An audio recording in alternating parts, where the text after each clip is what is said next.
Hello guys, Zaaif here, and today we will go through the best raw gold farm in the World of Warcraft once again. The spot I showed you about 2 months ago today is very competitive, but that is not the only spot. There's another one that can give you that amount of gold per hour. Many people in the comments and also on Discord asked me how to get ranks on Stonehide Leather in Legion Skinning and how to get rank 3 on Warhide Shoulders. So, in this video we will also go through all of the things that you have to do before you can start getting gold.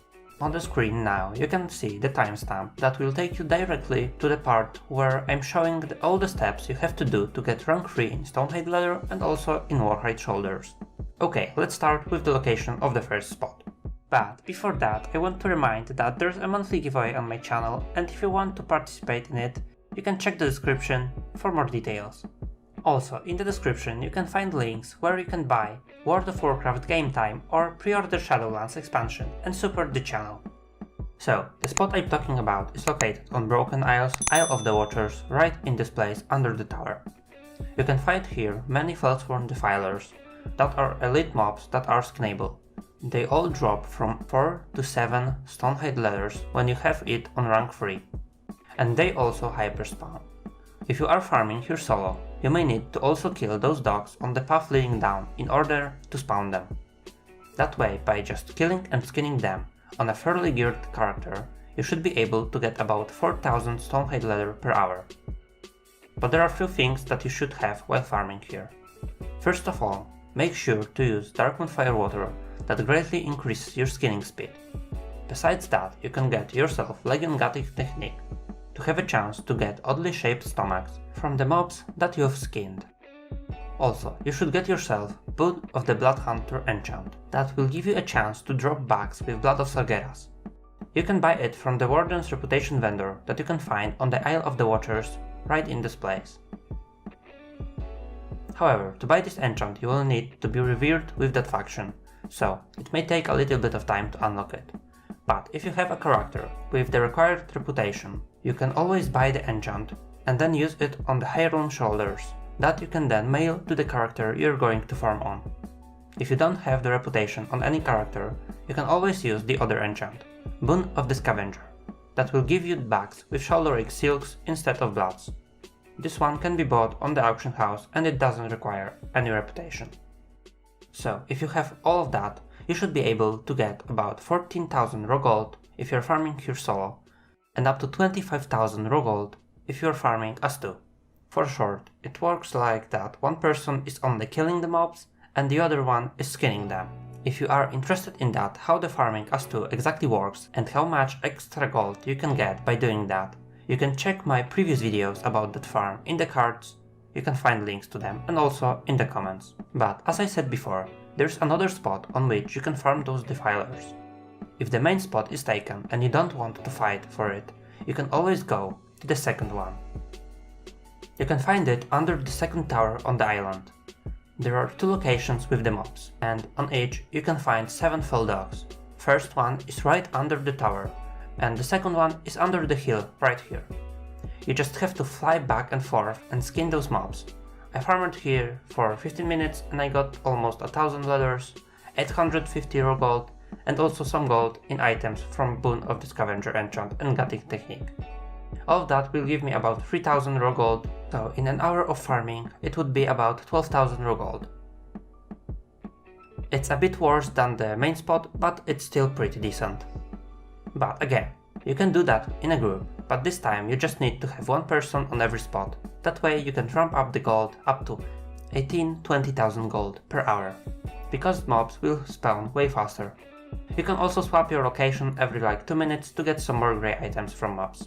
Okay, now let's move to the second part of that video, and I will show you step by step all the things that you have to do to get rank 3 in both Stonehide Leather and Warhide Shoulders. To start, you need to pick the profession from the trainers in the Laran. They are both in the same building, right here. Let's go with the easy part first, and it is leatherworking. If you have flying in Legion, that will take you about an hour. So, first of all, you have to pick up all quests from the trainer. She will need from you 20 Stonehide Leathers and 5 Storm Scales. Once you give them to her, you have to create a mask in the next quest, and then you will get 3 more quests.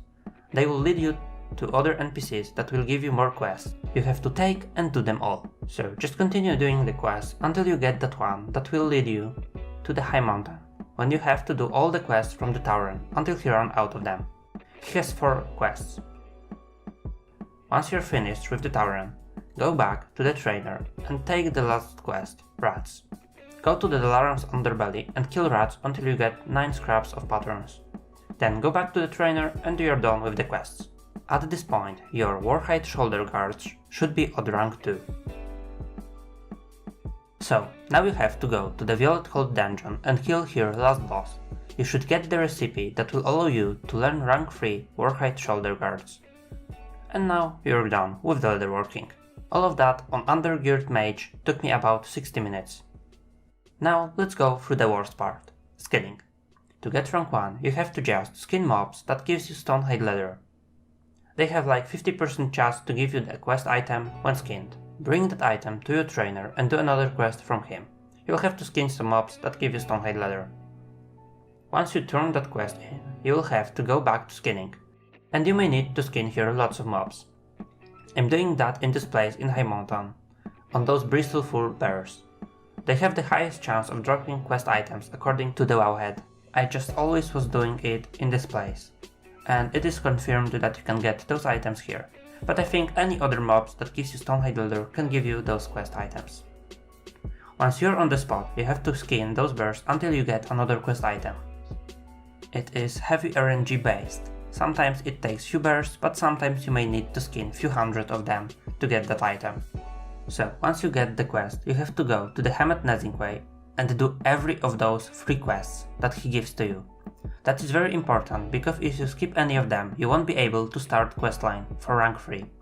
Once you have done them, go back to the bears and continue skinning them until you get rank 3 quest item. This is probably the worst thing that you have to do. I heard that for some people it took even 5 hours to get the quest item. That is full RNG, and if you have rank 2 already, you have just to wait until it drops. There's nothing you can do to speed it up. This time I was very lucky and I got this item after about 100 kills.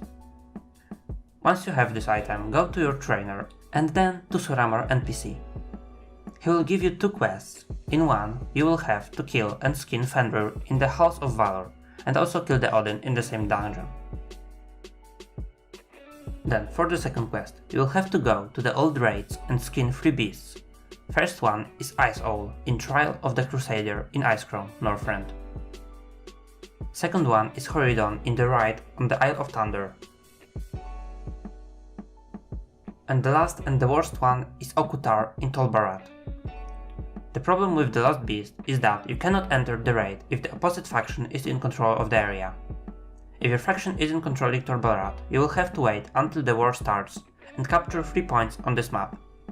That way you will take control and you will be able to access the raid. But before that, check which faction have control on war mode on and off, because they may be different. Once you skinned all of the mobs, you have to go back to Suramar and then to your trainer for rank 3. That's all you have to do, guys. It took me about 2 hours to do it on low item level mage, which struggled killing Legion mobs.